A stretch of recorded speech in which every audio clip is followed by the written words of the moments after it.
Tandis que Rusty se remettait des aventures de la nuit, le rêve de la souris lui revint, encore plus vif qu'avant. Libéré de son collier, il poursuivait le timide animal au clair de lune. Mais cette fois, il sentait qu'on l'épiait.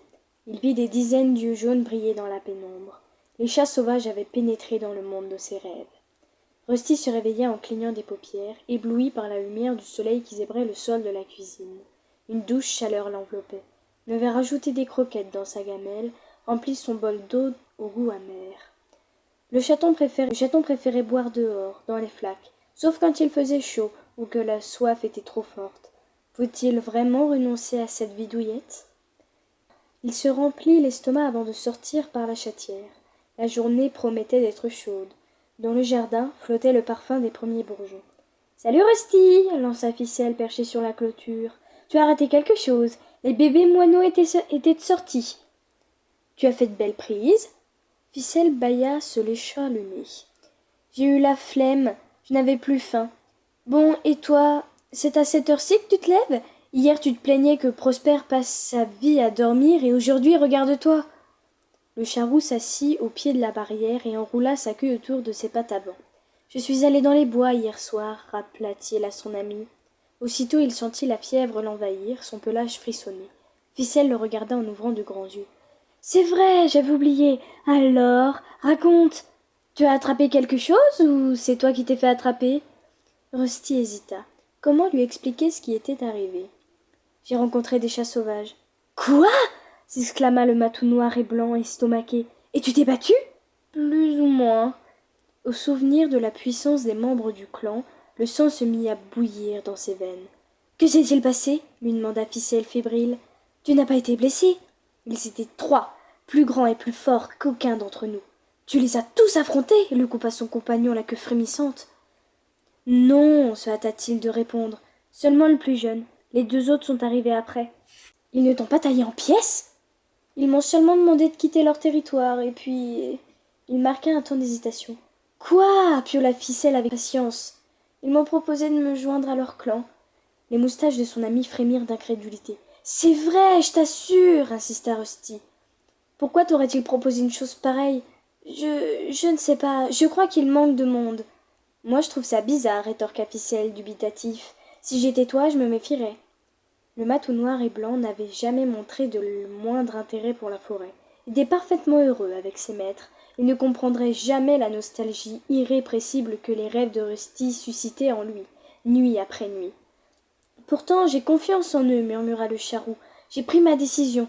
Je vais accepter. » Son camarade descendit avec précipitation de la palissade pour s'approcher de lui, l'air très inquiet. « Ne fais pas ça, s'il te plaît. Je ne te reverrai peut-être jamais. » Rusty lui donna un coup de museau affectueux. « Ne t'inquiète pas, mes maîtres prendront un autre animal. Vous deviendrez amis. Tu t'entends avec tout le monde. Mais ce ne sera plus pareil, génie Ficelle. » Son compagnon remua la queue avec irritation. « Justement, si je reste ici jusqu'à ce qu'on me traîne chez le Cooper, rien ne sera plus pareil. »« Le Cooper ?»« Le vétérinaire, pour me faire castrer comme Prosper. » Le chat noir et blanc haussa les épaules, les paupières baissées.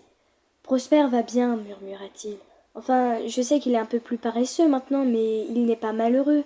Ça ne nous empêchera pas de bien nous amuser. » À l'idée de quitter son voisin, Rusty sentit son cœur se serrer. « Je suis désolé, tu vas me manquer, mais je dois partir. » Ficelle s'avança pour lui effleurer le bout du nez. « Très bien, je vois que je ne pourrai pas te faire changer d'avis. Au moins, profitons des dernières heures qu'il nous reste. » La matinée passa tel un rêve pour Rusty, à revisiter ses endroits préférés et à parler de ses camarades d'enfance. Tous ses sens semblaient exaspérés, comme s'il était sur le point de faire le grand saut. Plus midi approchait, plus la fébrilité du chaton grandissait. Les menus potins de ses amis n'étaient plus qu'un lointain murmure. Son attention était fixée sur les bruits de la forêt. Pour la dernière fois, il sauta de la clôture de son jardin pour se glisser à pas de loup entre les arbres. Il avait fait ses adieux à Ficelle. Seul le bois de ses habitants comptait à présent. Assis, il huma l'air près de l'endroit où il avait rencontré les chats sauvages. Il faisait bon à l'ombre des grands arbres. De loin en loin, le soleil pénétrait par un trou dans le feuillage et venait éclairer le sol. Les mêmes odeurs que la veille chatouillèrent ses narines, mais impossible de dire si elles étaient récentes. Il leva la tête et renifla, hésitant. « Tu as beaucoup à apprendre, » miaula une voix grave. Même les plus jeunes des petits du clan savent quand un autre animal s'approche. Rusty vit une paire d'yeux verts scintiller sous un taillis de ronces. Il reconnaissait ce parfum maintenant. C'était Cœur de Lion. Sauras-tu me dire si je suis seul lui demanda le félin en s'avançant dans la lumière. Le charroux s'empressa de flairer autour de lui. Il sentait encore la trace d'étoiles bleues et nuages gris, mais plus ténue que cette nuit-là.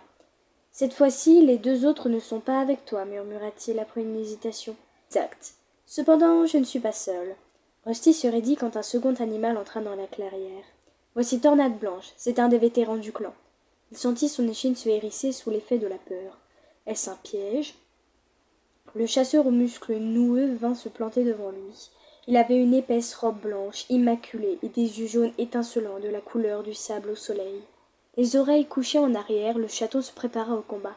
Calme-toi avant que l'odeur de ta peur n'attire l'attention, gronda Cœur de Lion. Nous sommes simplement là pour t'emmener au camp. Rusty, qui osait à peine respirer, ne fit pas un mouvement de la queue lorsque Tornade Blanche tendit le cou pour le flairer avec curiosité. Enchanté, murmura le félin blanc. J'ai beaucoup entendu parler de toi. Le rouquin inclina la tête en guise de salut. Venez, nous poursuivrons cette conversation au camp, déclara Cœur de Lion. Et aussitôt, les guerriers bondirent dans les broussailles. Rusty se lança derrière eux aussi vite qu'il le put. Les deux chats s'élancèrent à travers la forêt sans ralentir l'allure pour lui permettre de les suivre. Ils devaient lutter pour ne pas se laisser distancer.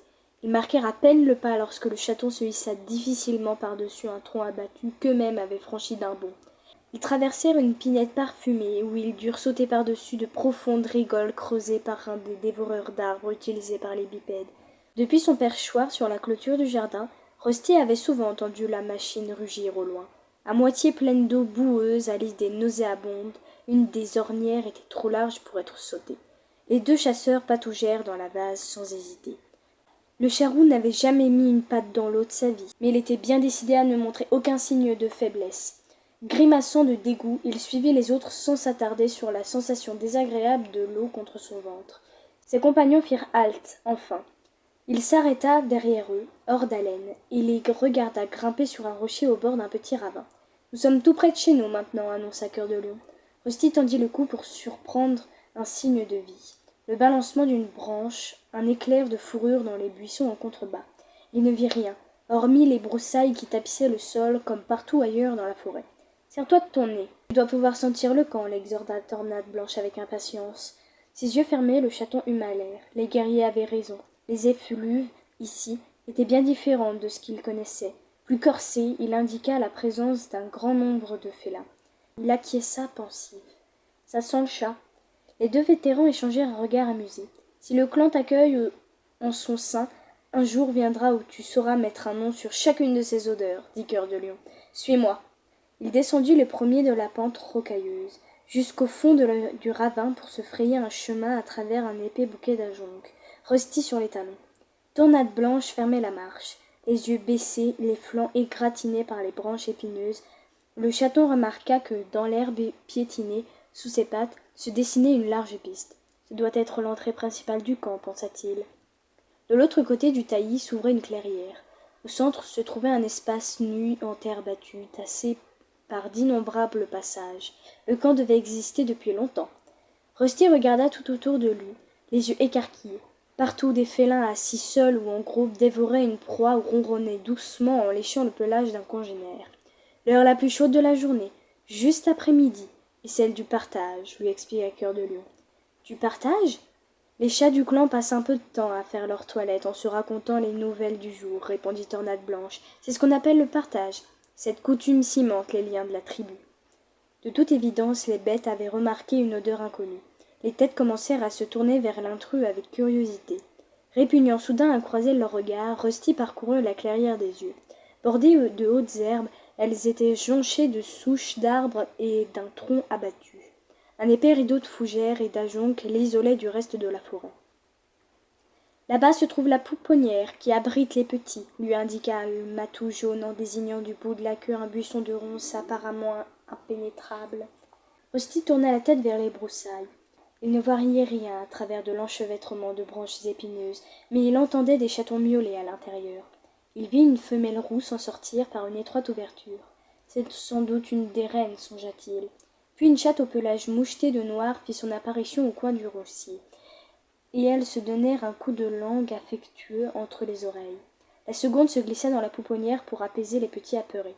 Nos reines se partagent l'éducation de nos nouveau-nés, reprit le vétéran. Chacun est au service du clan. La loyauté à la tribu est la première loi du code du guerrier. C'est une leçon qu'il te faudra retenir très vite si tu veux rester parmi nous. Voilà Étoile Bleue, annonça son compagnon en humant l'air. Rusty renifla lui aussi, ravi de distinguer l'odeur de la femelle grise un instant avant qu'elle ne surgisse de derrière un gros rocher à l'autre extrémité de la carrière. « Il est donc venu !» lança-t-elle à ses deux émissaires. Cœur de Lion était pourtant convaincu du contraire, répondit Tornade Blanche. Rusty remarqua qu'elle agitait la queue avec impatience. Bon, que pensez-vous de lui demanda-t-elle. Malgré sa petite taille, il ne s'est pas laissé distancer sur le chemin du retour, reconnut le félin blanc. Aucun doute, il a l'air robuste comme un chat domestique.